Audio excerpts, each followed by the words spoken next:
It was once said that no one can whistle a symphony.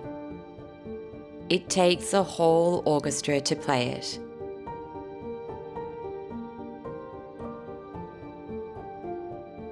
Restoring Château de Purnon is the culmination of tens of thousands of tasks, large and small. Work by us and by our highly skilled artisans. Each project completed in a precise order under the supervision of our extraordinary heritage architect. A reminder that an orchestra's strength lies not in its loudest instrument, but in the harmony of them all. This week, as the deadline looms for our architect's next site visit, come with us as we progress projects both large and small.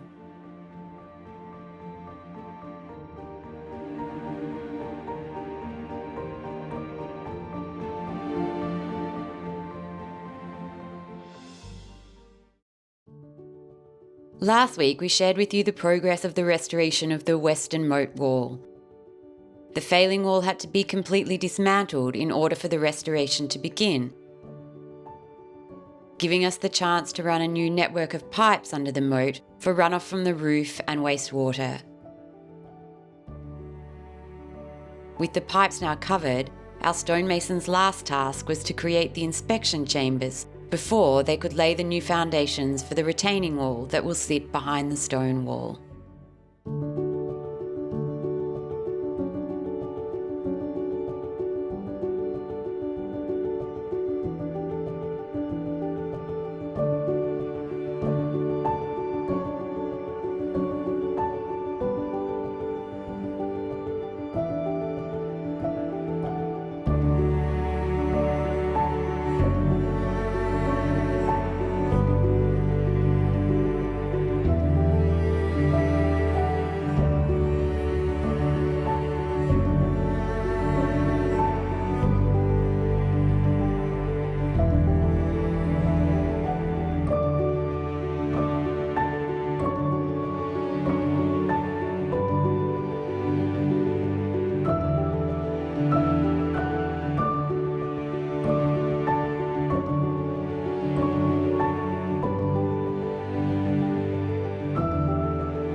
With the footing now poured, they'll have to wait a few weeks for it to dry before they can do any more work on this wall. That gives us a chance to progress other projects here in the dry moat.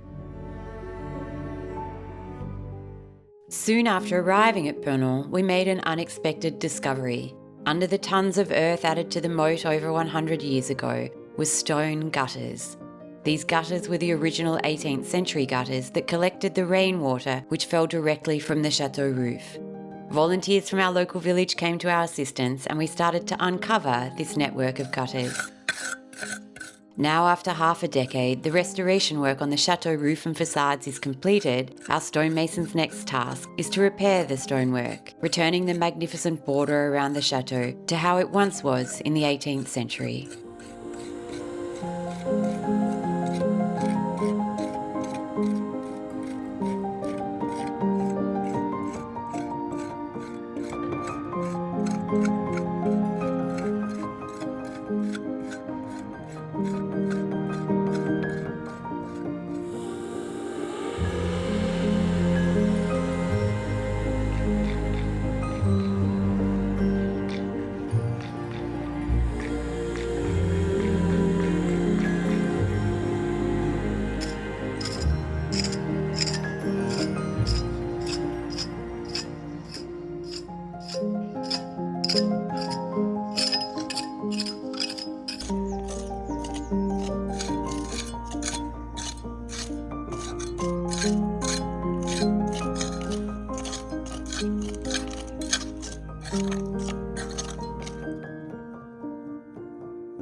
With the network of stone gutters decommissioned at the end of the 19th century, they actually cut this section in half to accommodate the installation of a giant water cistern that sits directly underneath. Now, with the earth removed, we can restore that system of stone gutters and at least return the chateau to its aesthetic appearance at the end of the 18th century. But meanwhile, this cistern still collects rainwater off the roof, and the system of filtration that cleaned that water before it entered the cistern is still in remarkably good condition. We're giving it a bit of a clean.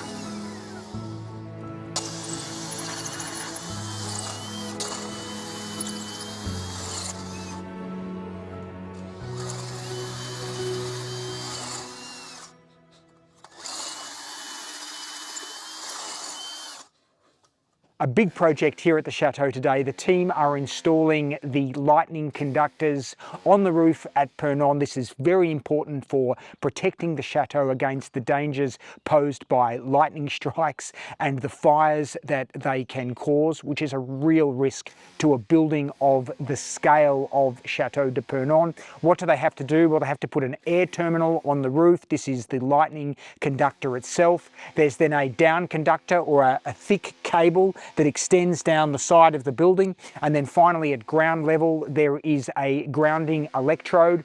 They've discovered that the soil types here at Purnon are perfect for having a very simple grounding electrode. They are low resistivity soils, great news, and this installation should be, by Purnon standards, relatively simple.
Well, it's very early morning here at the Chateau and the huge crane has arrived behind us to do the installation of the lightning conductor.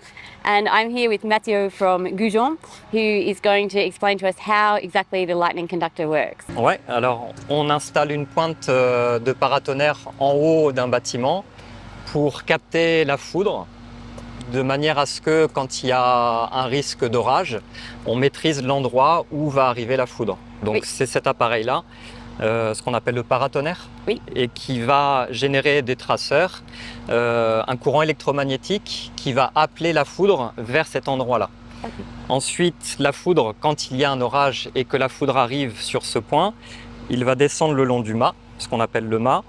Il y a un système qui permet de faire descendre la foudre le long d'un matériau en cuivre en général, qui va descendre le long du bâtiment pour aller en terre de manière à ce que la foudre soit échappée dans la terre, tout simplement, pour maîtriser, éviter les risques d'incendie, d'explosion, etc., etc. Et là, la maison étant assez grande, effectivement, avec le château, il est préférable de mettre 2 pointes parce que, d'une manière générale, les paratonnerres ont un rayon d'action qui est donné, qui peut être assez petit ou plus grand selon la hauteur à laquelle il est mis. Donc là, vu la grandeur du bâtiment, il y a besoin de 2 pointes pour couvrir l'ensemble du bâtiment, mais aussi les dépendances qu'on trouve, les communs ou ce que sont des écuries, ou, voilà, pour couvrir vraiment l'ensemble de la zone qu'on cherche à protéger. Ouais. Ok, et ça va prendre toute la journée pour faire l'installation ou ce sera rapide ou... Ça dépend des situations. Là, on doit fixer le mât sur la cheminée, on doit percer la cheminée, on doit installer des tiges filetées dedans, des barres d'acier, percer les mâts pour fixer la pointe de manière à ce qu'elle reste toujours là et bien accrochée. Parce que quand il y a un impact de foudre, évidemment, au-delà de la seule électricité, il y a aussi une charge mécanique, un mouvement mécanique qui peut un peu secouer, on va dire. Donc l'idée, c'est de bien accrocher. Ensuite, on doit raccorder, comme je vous expliquais, avec ce qu'on appelle les descentes. Le cuivre qui va permettre de conduire l'électricité dans la terre, fixer ça sur le toit, puis dans la maçonnerie, et de manière à faire un raccordement avec ce qu'on a fait hier, les prises de terre qu'on a vues déjà hier. Et tout ça, ça peut prendre un peu de temps. Ça dépend de comment ça va se passer, de si la nacelle doit se déplacer, parce qu'on a 2 descentes à faire. Voilà. Ok, mais on verra. Bon courage. Merci.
One job at Purnon that never seems to end is managing the vast park and woods. With old trees constantly falling, there's an endless cycle of cutting, clearing, and transporting wood back to our wood store for the winters ahead. And with our open weekend in September drawing closer, we're keen to ensure the chateau grounds are looking their best, which means Tim still has plenty of work ahead of him.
Well, as always, full credit to our incredible artisans. We say often that we could not save Château de Purnon without their experience, without their skill, and without their passion. And at the moment, they are working in extraordinarily hot conditions. We're in the middle of a heat wave in this part of France. They're starting earlier and earlier in the morning in order to avoid the heat of the day. And for everyone watching, wherever in the world you're watching, and whatever the weather is like from where you're watching, please join us in taking your hats off to these amazing artisans, because really there is no way we could save Purnon without them. Yeah, they're such heroes, aren't they? But there would be no orchestra without a conductor, and that is our incredible heritage architect, Monsieur Frédéric Didier. Now, for those of you that have been following us for a long time, you are very familiar with Frédéric, but for those of you who aren't, he's the head architect at the Château of Versailles, and he is an expert in the 18th century, and this project is so complex, and he has just done such an incredible job of managing all the moving pieces. And the thing that strikes me the most every time he is here is his attention to detail. There are so many things that he notices that I just feel like we would have never picked up on, and everything here has to be perfect. He's a detective at the same time, always trying to find what the original condition of something was, how it was originally done in the 18th century, to ensure that the restoration project that we're doing here is historically accurate. He is just, in our eyes, such a legend. Talking about eyes, for those of you with eagle eyes, some of you have noticed that the very last finial, the zinc finials that sit above the windows on the second floor, was missing.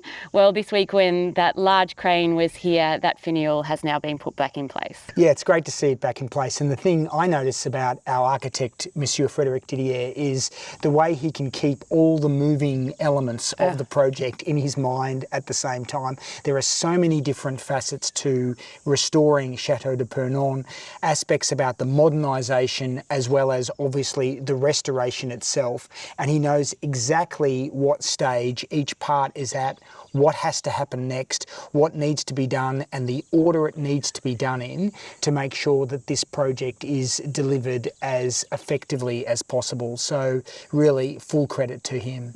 So incredible, isn't he? And if you enjoyed seeing Tim clean that 19th century filtration system in the Moat, this week exclusively for our Patreon and YouTube Plus Patreon tier access members, Tim digs a little deeper into that ingenious system and how we are integrating an 18th and 19th century system into our 21st century water management system. So you can join up to Patreon or as a YouTube Plus Patreon tier access to access that video. And in fact, it's not only that video you can access our entire suite of members only videos going back for years now. So there's hundreds of videos there.